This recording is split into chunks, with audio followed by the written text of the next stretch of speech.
Hello guys, welcome back to my channel. In this video, we'll see the introduction to the glucose metabolism. अब glucose का जो level है हमारे पास वो हमें पता होना चाहिए कि हमारे पास नॉर्मली क्या होता है जिसको हमें मेंटेन करने के लिए ग्लूकोज की मेटाबॉलिज्म करनी पड़ती है. नॉर्मल जो ग्लूकोज लेवल होता है in the fasting condition in our body that is the 70 to 100 milligram per DL. ठीक है, अगर हम इसको मिलीमोल में देखें तो 4.5 to 5 मिलीमोल पर लीटर. अब हमारे पास ये जो हमारे पास ग्लूकोज का लेवल मेंटेन करने के लिए एक हमारे पास मॉनिटर होता है in the body which maintain the regulation, मतलब which maintain the level of the glucose in the body which is liver. इसको हम लोग बोलते हैं ग्लूकोज स्टेट मॉनिटर. ठीक है, उसके बाद अब हमारे पास हमारे जो ग्लूकोज की जो सेल में एंट्री और एग्जिट होती है ना वो देख लेते हैं. तो हमारे पास जो हमारा सेल होता है वो हमारे पास सिंपल डिफ्यूजन के थ्रू एंटर नहीं करता. डिफ्यूजन होती है लेकिन that is facilitated diffusion which is carried out through the carrier proteins.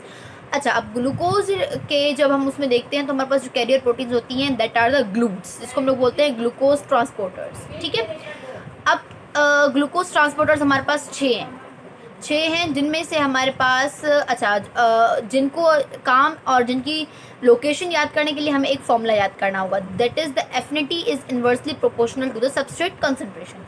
अच्छा, अब क्या होता है कि हमारे पास जो हमारा ग्लूट 1 और 3 होता है ना ये हमारे पास हाई एफिनिटी वाले हैं. हाई एफिनिटी वाले हैं मतलब कि स्लो, मतलब थोड़े से जो कंसंट्रेशन भी अगर होगा ग्लूकोज का तो वो अपटेक कर लेंगे.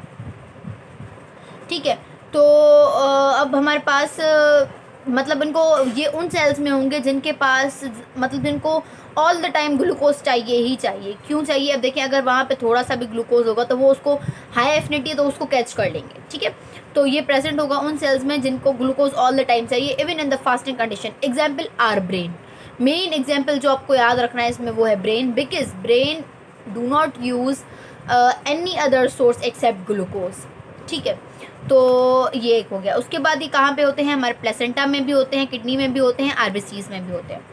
अच्छा, अब जो मेन बात आपको ग्लूट के 1 के बारे में याद रखनी है दैट इज़ कि ये ब्लड ब्रेन बैरियर जो है ना ब्लड ब्रेन बैरियर में पाया जाता है, इसलिए ही ये ग्लूट 1 के बारे में बोल रही हूँ. ठीक है, this is about the 1. So this was about that. Then next we have the GLUT 4 which is. अच्छा, अब इसके बारे में सबकी एक पेक्युलरिटी कोई ना कोई है ही है. तो इसकी अगर हम लोग बोलते हैं कि ये हमारे पास ब्लड ब्रेन बैरियर में प्रेजेंट होता है तो ग्लूट 4 की है कि ये इंसुलिन डिपेंडेंट है. इंसुलिन होगा तो ये काम करेगा वरना नहीं करेगा. ठीक है, जब हमारे पास जो डायबिटीज़ मेलाइटस होती है that is the type 2 diabetes, तो उसमें भी हमारे पास इस ग्लूट 4 की डेफिशिएंसी हो जाती है बिकॉज ऑफ द रिडक्शन और low level of the insulin. ठीक है, ये हमारे पास skeletal muscles, cardiac muscles and adipose tissue में पाया जाता है. Next we have the GLUT 2 which is the low affinity 1. ठीक है, इसकी ये इंपॉर्टेंट बात होगी कि लो एफिनिटी होता है तो ये उन सेल्स में पाया जाएगा जहाँ पे बहुत ज़्यादा ग्लूकोज होगी तभी तो ये अपटेक कर पाएगा.